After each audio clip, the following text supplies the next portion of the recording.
you are, and we will add you to our email list, and you'll get announcements each week. Also, in the chair in front of you, there is in the pocket a form to fill out if you have a concern or a blessing that you would like to share with us. Have Nathan share that during our time of meditation. Fill that out and give it to Nathan or me while we are greeting our neighbors, which we will do shortly. In the meantime, we acknowledge that we are meeting on the traditional homelands of the Washoe, Northern Paiute, Western Shoshone, and Southern Paiute people of the Great Basin. This includes 28 tribal nations that exist as sovereign nations and continues as stewards of this land. May we be grateful guests as we live and worship on these indigenous homelands. And now it is time to greet your neighbor in whichever manner is comfortable for you, and I will call you back with a singing bowl.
And now that you've just sat down, will you please rise in body or spirit? For our opening hymn, we give thanks, number 1010 in the Teal hymnal. Thank you.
Our story this morning is adapted from a fable by Aesop.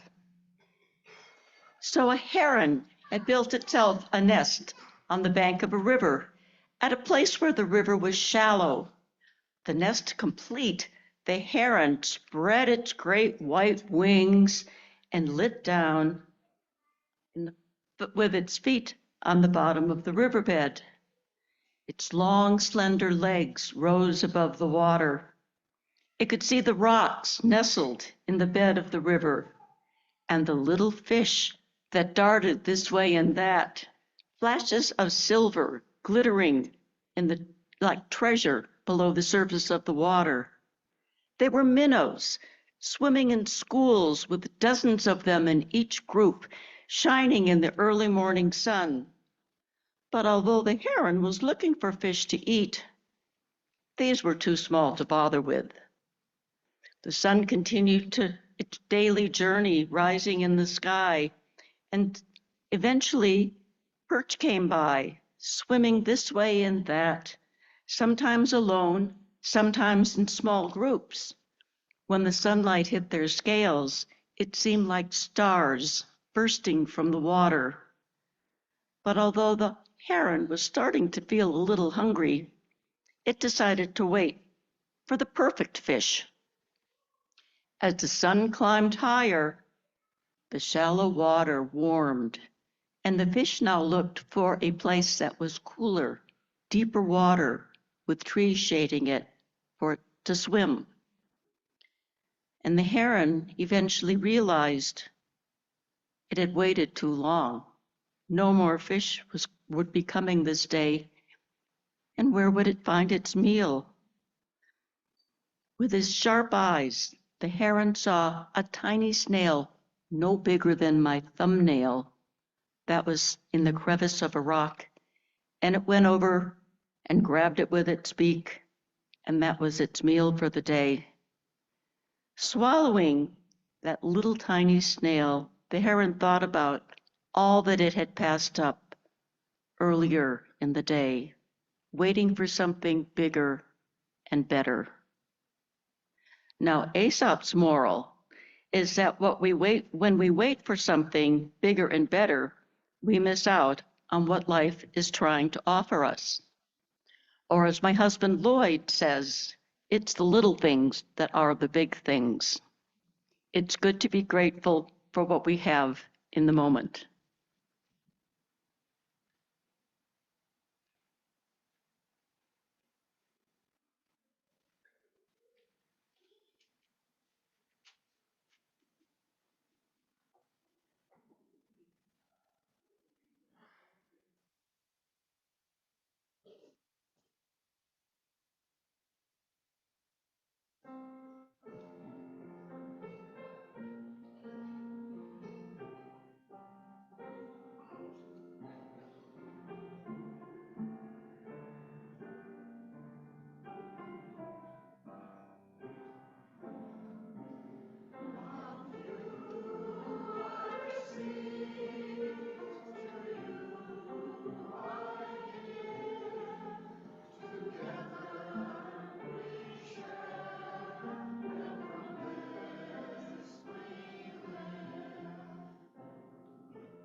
As we enter this time for meditation, for prayer, for joys and concerns, I invite you to resettle into your seat. Feel the top of your chair meet the top of your back. Place feet firmly on the ground.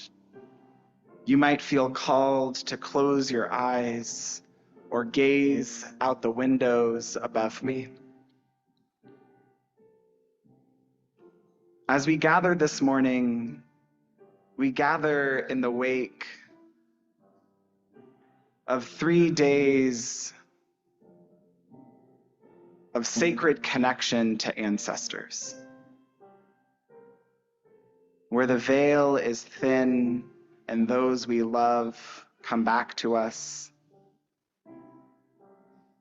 To open our meditation this morning, I will read the words by the Reverend Michelle Collins, titled, "For Those Who Came Before."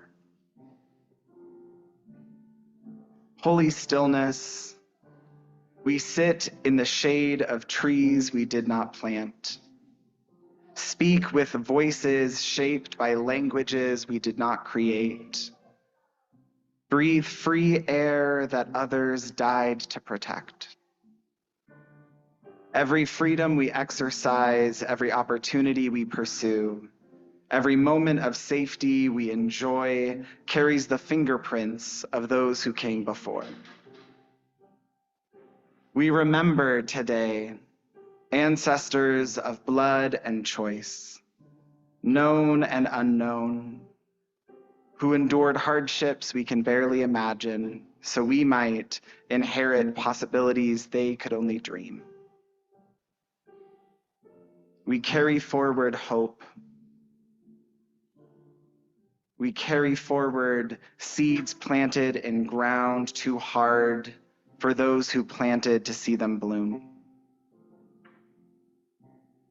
The struggles of those who came before us, their dreams in our daily choices, their unfinished work in our hands.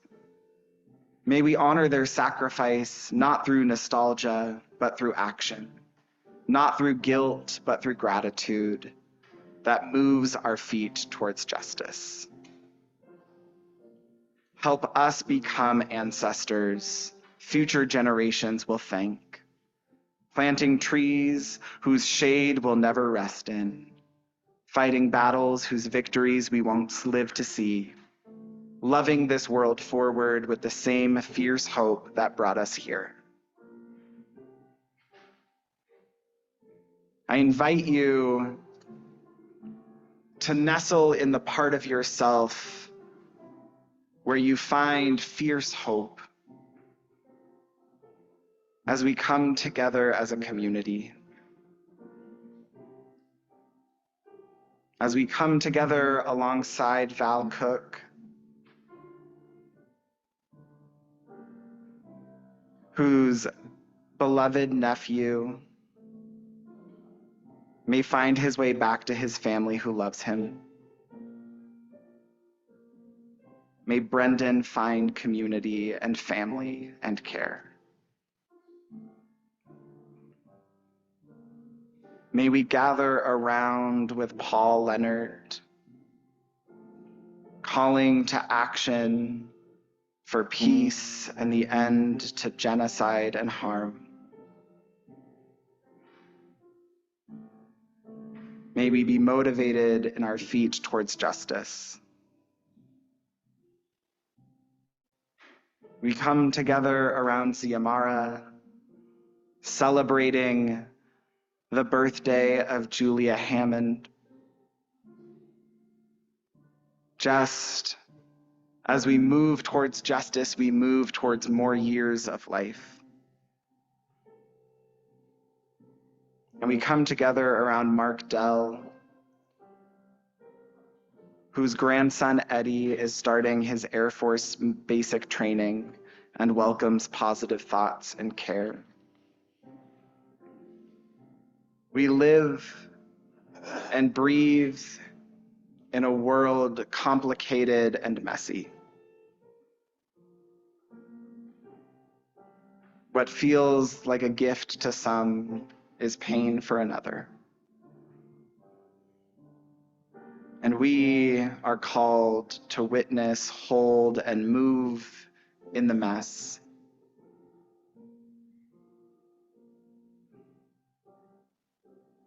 And may that movement offer us gifts that we can give, and gifts we are called to receive.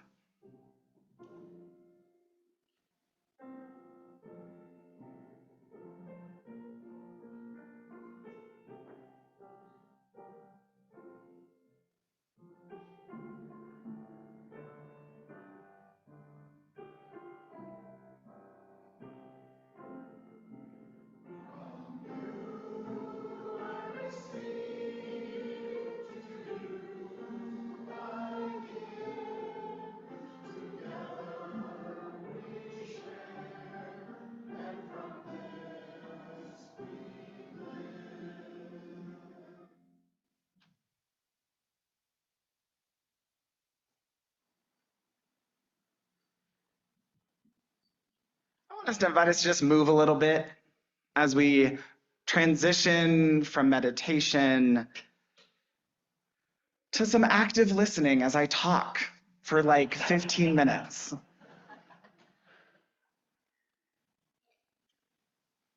When sitting with the challenge of mapping out a service on gratitude, I found that Aesop fable in a digital pile of resources. Simple enough, I thought. The heron seeking the perfect and the best lets opportunities slip on by while he realizes his yearning for perfection has left him with a humble snail to curb his hunger. The moral becomes about missing out on parts of life, but I wonder how sweet that snail tasted after a long day of waiting. The gift of, though it was not what we expected, nourishment still was found. I wonder about the heron, both learning the lesson of being open to opportunities and the gratitude found in the consequences of his actions. Our theme for the month of November is nurturing gratitude, and I imagine for many of us, myself included, an invitation to focus, meditate, reflect on gratitude the day after SNAP benefits have been cut across the country might not spark a joyful imagination. It might spark discomfort, dissatisfaction, and distrust. Shouldn't today be a day of outrage? Shouldn't Nathan be up here preaching a fiery sermon against the system that is letting more and more people starve? Shouldn't I be up here begging all of you to donate to food banks, to pantries? Why preach a sermon about herons being left with snails when living, breathing humans are left with nothing? If those questions resonate with you, I welcome your rage. I spent a week asking those questions myself, and then I remembered Joanna Macy. Joanna Macy, who passed away earlier this year, was an environmental activist, author, and Buddhist who created, in collaboration with others, the model of active hope. It's a model that we have done retreats on here, that moves us towards action from a place of engaged, intentional hope rather than fear, distress.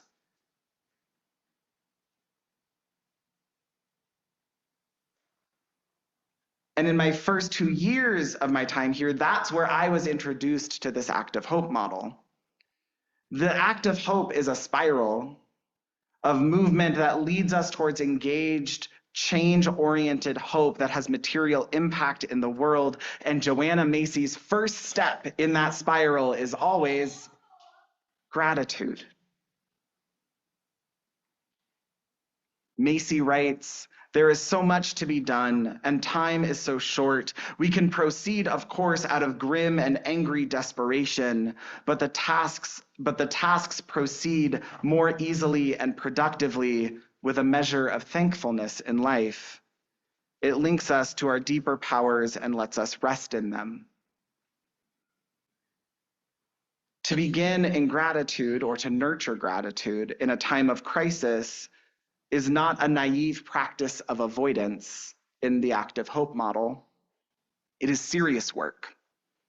Taking the time to appreciate and give thanks to the world we live in, the world we are dedicated to protecting and advocating for.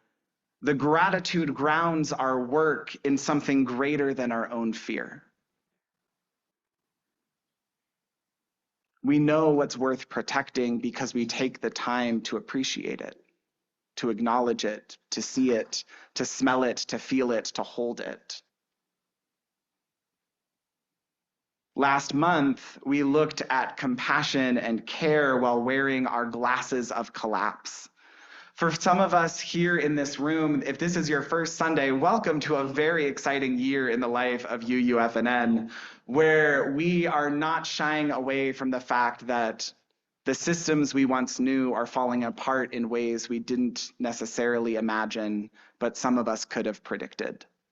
And so as a practice this year, we are practicing putting on our lenses, our glasses of collapse, to look at the practices we do every day and think about how our present moment shapes our relationship to them, in the hope that it might drive us to different, deeper, more liberative practice. Reverend Kristen, a couple of weeks ago, led our community in activity where we were able to put to paper what we are able to give and what we need to receive, and our thinkings about care and community. Because when social securities collapse, the care falls to communities to pick up. In faith communities, we call that work ministry. The work of ministry in Unitarian Universalism is not reserved for the trained and ordained. It is the mutual aid, the collaborative projects of care at the heart of our work as a community. It is the care that brings us into closer belonging with one another and belonging to the people and places beyond our walls. One of my spiritual guides, a man whose words are like fish feeding my heron spirit, is a prophetic gay Catholic priest and writer named Henry Nouwen. Nouwen describes ministry as not something we have and offer to another in need, but something offered and received in mutual vulnerability and benefit. Ministry is a communal and mutual experience. We don't minister to, we minister with and among. And at the heart of ministry for Nouwen is gratitude. On gratitude, he writes, "It is an essential part of ministry to recognize and receive the gifts of others and to say thank you to them for being who they are and for offering what they have." Macy roots hope and change in gratitude. Nouwen roots our ability to care and show up for one another in reciprocity in gratitude. Reciprocity, showing me once again what it means to give and receive in this tender, beautiful, waiting world. The words of Caitlin Curtis, the Indigenous theologian who opened our service. We are in a time of collapse. Our government is unable to function. People are in need of greater and greater amounts of care. It is easy for some of us to meet the urgency and jump in to saving and fix it.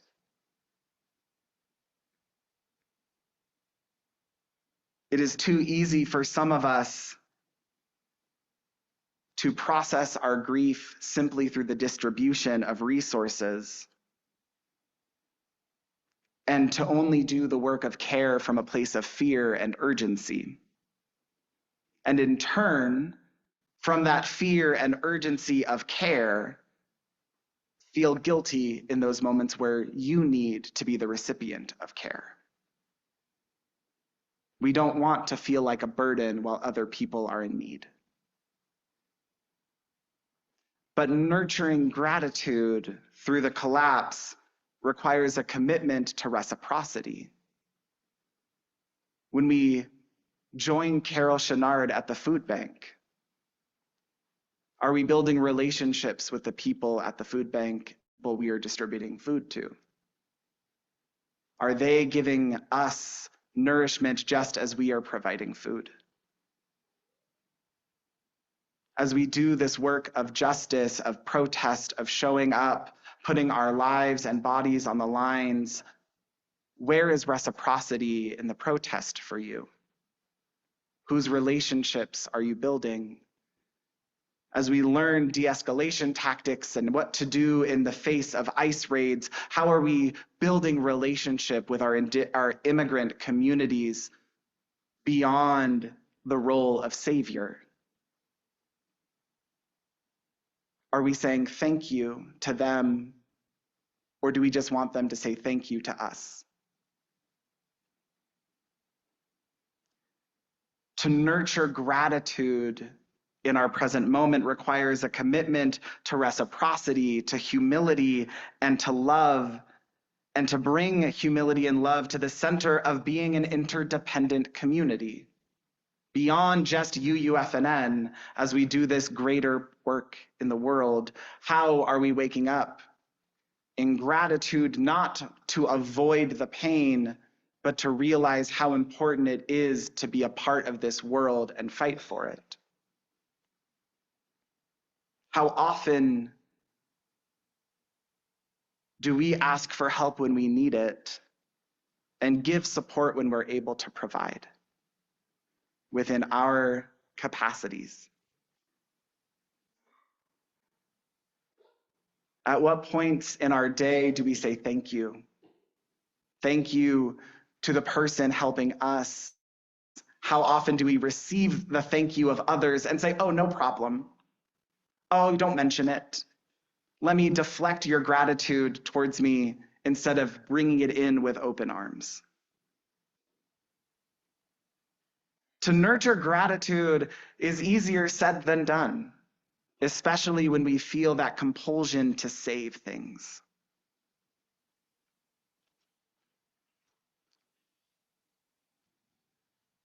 You might have noticed by now,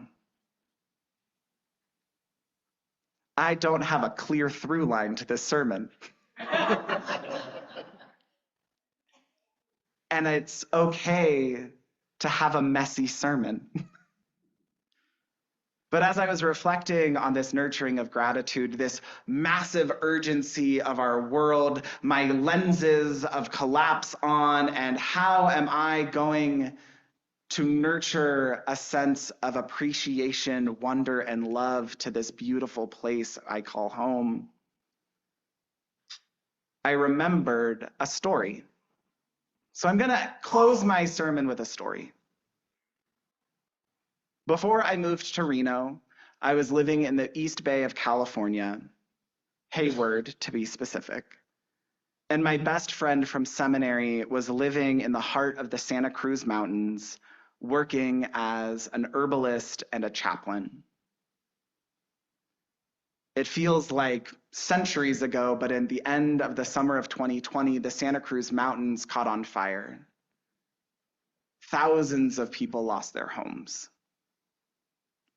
And my friend was making tinctures in her kitchen of restorative medicine towards respiratory systems, and then driving through the Santa Cruz Mountains with other herbalists to provide some free medicine to the folks in her community. And on the weekends, I would drive down and her and I would go and forage in the mountains for the mushrooms and herbs she would use to make medicine. One particular Saturday, we were looking for turkey tail mushrooms, colloquially named for the ribbon fan-like structure that does quite look like a turkey tail. For those with printed out orders of service, there are turkey tail mushrooms in the collage. The turkey tail is a shelf fungi, so rich in vitamin C, it's like 25 oranges in one single mushroom. And it only grows on fallen logs and decaying stumps. And so her and I are hiking through the woods. She's telling me and teaching me what to be on the look for. It's the smell of dewy mist and redwood trees. It's early in the morning.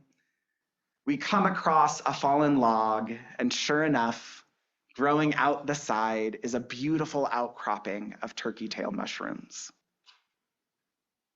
Carly squats down next to it, places her hand on the log, and asks for permission to take of the bounty. Holds a moment of silence, presence to the forest we're in, before saying thank you under her breath, and gathers a few clusters to put in her bag, leaving more behind than she has taken.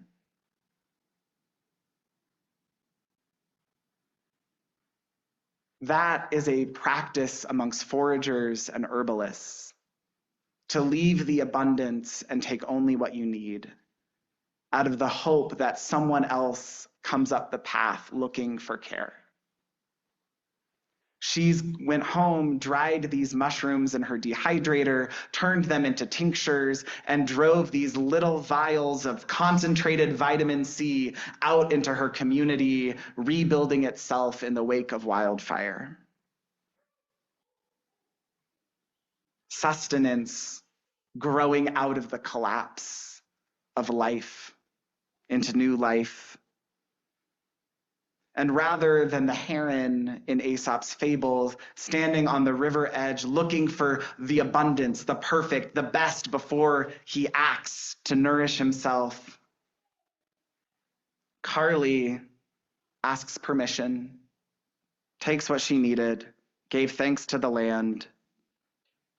I would call that ministry, reciprocal, mutual, a gratitude that will be dried and turned to medicine to help those living in a world on fire. I hope as we gather today and next Sunday and the Sunday after, as we gather in these questions of what does it mean to give and to receive in gratitude, to appreciate and love that which we have and acknowledge what we don't. As we learn to ask for help, fight that inner voice that tells us we are a burden and say, actually, I'm not, I'm in community.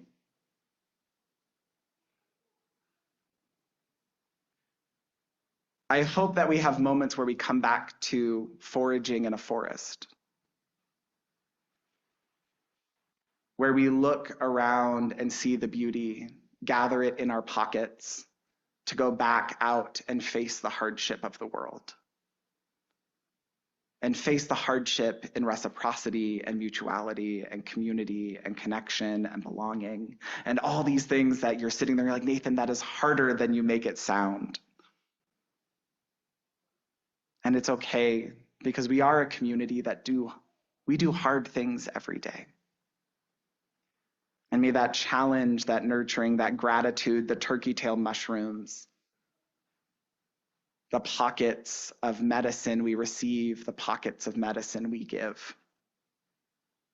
May those be blessings as we move out into a world on fire.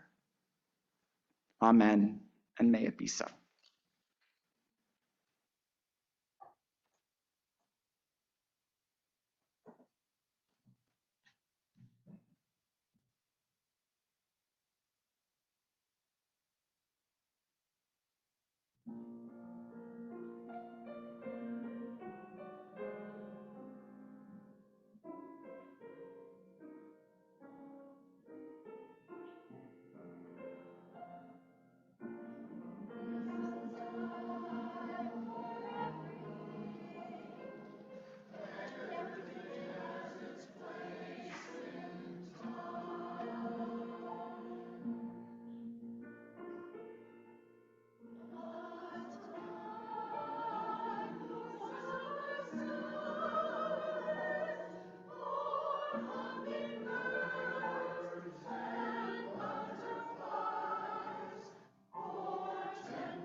As you know, free religion doesn't come cheap. We have the honor and the full responsibility of sustaining ourselves financially. We know ourselves to be a generous congregation in both how we support ourselves and how we reach out to support others. During our offertory, we are grateful to be able to share half our plate collection with a local nonprofit. And our nonprofit this month is Soulful Seeds. Its founder, Erston Witten, is here to tell us today about this nonprofit.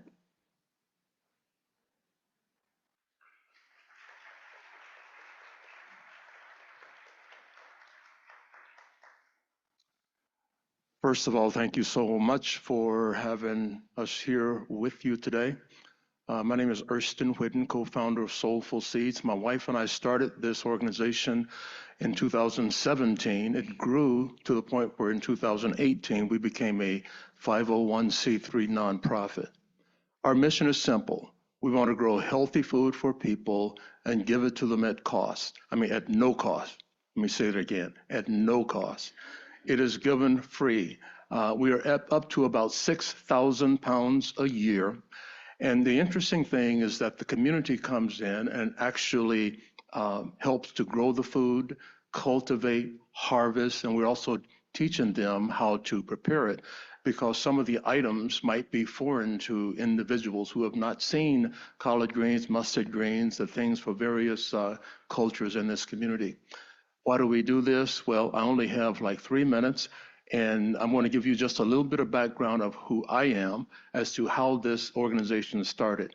I was raised in a sharecropper family in Arkansas, 15 kids, 3 rooms, one of them was a kitchen. We basically provided our own produce, and we did that by working. So with 15 kids, you have no option, you have to do that. So my belief is that we live in a society where we have conditioned people to expect something for nothing.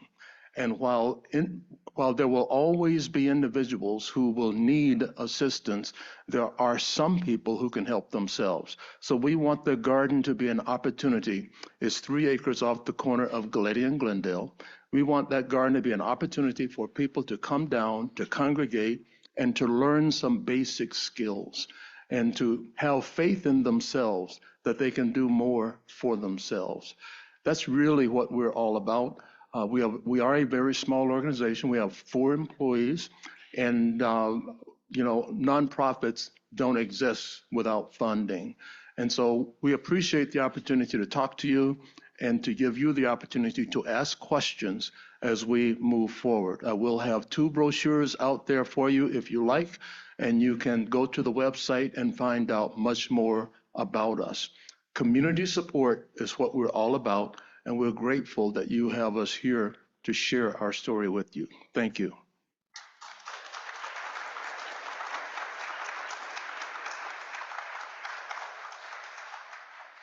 Thank you. And now would our ushers please come forward and take our collection.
Now, would you please join Nancy and me as we give grateful thanks for these blessings? Fellowship, which is helping more people grow in love, faith, justice, and joy. We dedicate ourselves and these are offerings.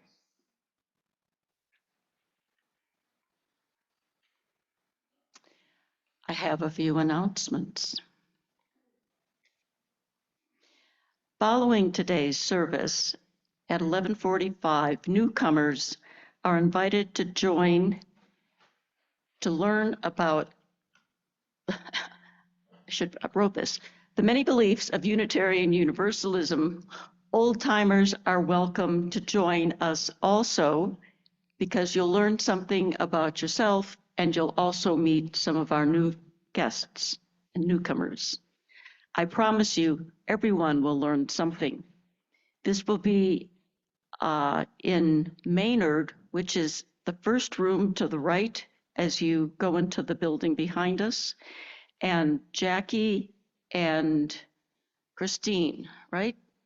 Or Christine, all right, Christine and Deborah will be joining you there. Thank you.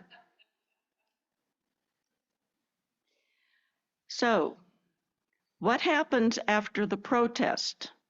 Join Unitarian Universalists from across the nation for a Side with Love offering, exploring how to take No Kings Rally forward. UUA staff will engage in conversation about where we are in this moment, what it means for us, and what we are called to do to advance a pro-democracy agenda. There is a link, if you go to your email announcements, there's a link in there for you to be able to register. And if you do attend this event, we hope you will incorporate some of your learnings into conversations here at UUFNN, especially at the What Now offerings that we have on the second and the fourth days after the service. Now, I don't see Michelle, but I was told Greener Sanctuary has an, nope. Anything from Greener Sanctuary, Brian?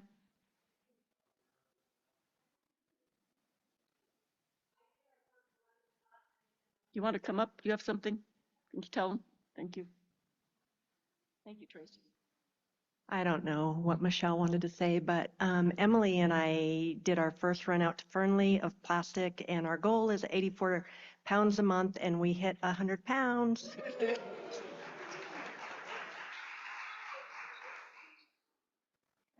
I've been doing my part. On Monday, November 3rd, that's tomorrow, from 5:30 to 6, we are invited to join a Peace Presence Vigil for immigrants outside the Bruce R. Thompson Federal Building in downtown Reno at the corner of Liberty and Virginia. As you may know, the Sierra Interfaith Action for Peace began holding Peace Presence vigils outside that building 25 years ago. So you're welcome, we are all welcome to join them tomorrow, 5:30 to 6. They say, bring a chair if you want to sit down, and it will be dark and maybe cold. Rosalind has put a box out in the great gathering room there. Probably you don't have it with you today, but given what has happened, the women and infants and children, WIC, would like baby formula. So next week when you come, if you can bring baby formula, that would be great. And A Chosen Faith 2, The Amazing History of Unitarian Universalism and UUFNN, will be next week at 11:45 in the library. If you are a visitor or if you're new to UUFNN, or if you don't know yet what heresies led us to be called Unitarian Universalists, you're invited to join a lively discussion and learn how and why we are here. That's next week. I think that's it.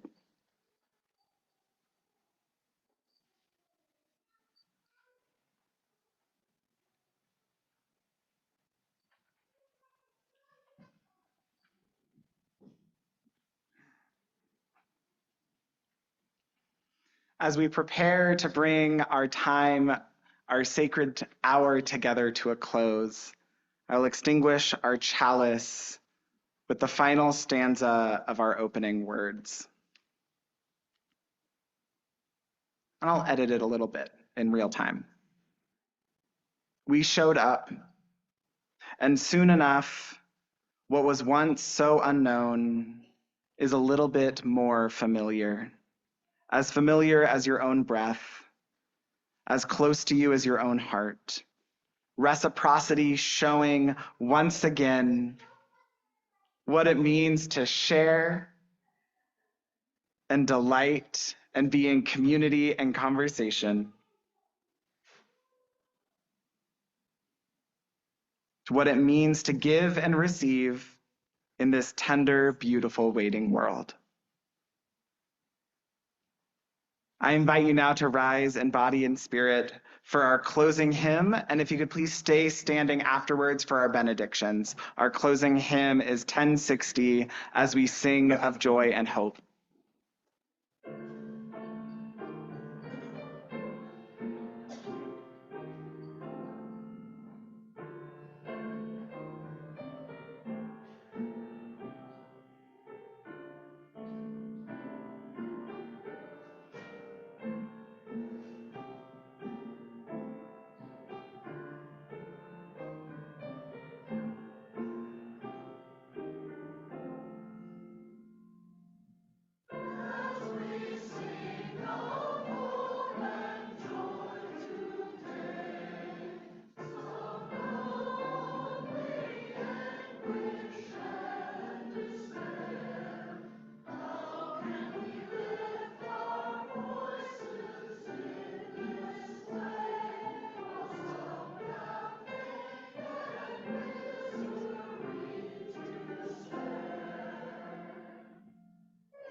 Maya, could you put those words back on the screen? That sounds like a great benediction. And instead of me inviting us to leave, I want to invite us all to read these words together. Let us go forth with open minds while loving neighbors of all kinds. May joy be planted where we go, bring seeds of peace that bloom and grow. Our worship has ended. May our service begin. Amen. Blessed be and namaste. Thank you all.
I don't want to join.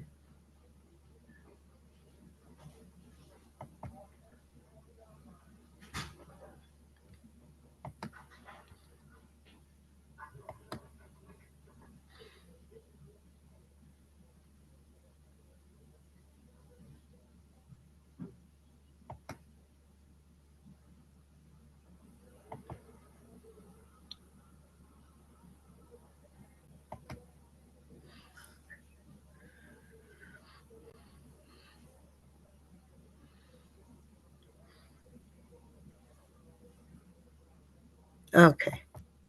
Stop recording.